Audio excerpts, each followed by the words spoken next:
होगा। और उस समय वर्तमान समय में एक मुसलमान जज थे, वो भी कहने लगे धन्य हो इस भारत भूमि को नमन है जहाँ पर ऐसे संत हैं जिनको दिखाई नहीं पड़ता है लेकिन ऐसी बात करते हैं जो उनके ग्रंथ में है और एक एक फुट एक एक इंच का प्रमाण दे रहे हैं। साहब, ये हमारा भारत देश सूर सती और संतों के बीच ही जाना जाता है। आज राम जी कथा सुनते हैं और सभी को प्रेम करते हैं, सभी की सेवा करते हैं, लेकिन तब तक घटना क्या घटी। आज विश्वामित्र जी के पास में एक पत्रिका आई जनकपुर से पत्रिका आई और पत्रिका में धनुष यज्ञ का इनविटेशन कार्ड था कि हे सरकार, हम धनुष यज्ञ करने जा रहे हैं, आप आइए।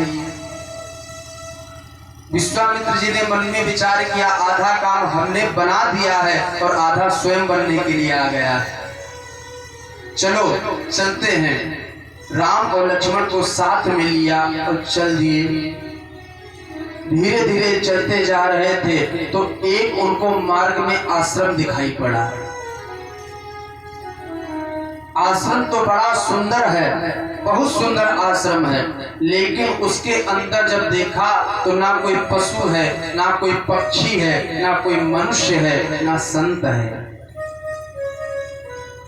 जैसे ही उस आश्रम को देखा सो आज राम जी ने पूछा, प्रभु ये आश्रम कैसा है और किसका आश्रम है और ये इतना उजड़ा उजड़ा क्यों है। जैसे ही इतना सुना सो आज बताने लगे ये आश्रम किसका है।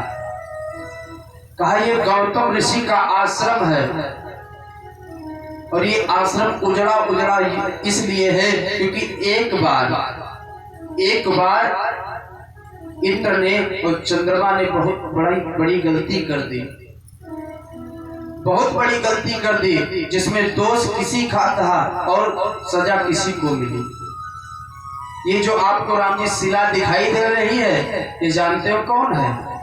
बता रहे हैं, गौतम नारी श्राप बस उपल देह धरि धीर और चरण कमल रज चाहती कृपा करहु रघुवीर। ये गौतम ऋषि की नारी अहिल्या है और ये आपके चरणों की रज चाहती है, इस पर कृपा करो। बहुत से व्यास ये कथा पूरी विस्तृत सुनाते हैं, सुनाना भी चाहिए, समाज को पता नहीं चलेगा तो हम लोगों को ज्ञान कैसे होगा कि किस प्रकार से अहिल्या के साथ में छल हुआ। लेकिन मैं इस कथा को कभी नहीं सुनाता, क्यों?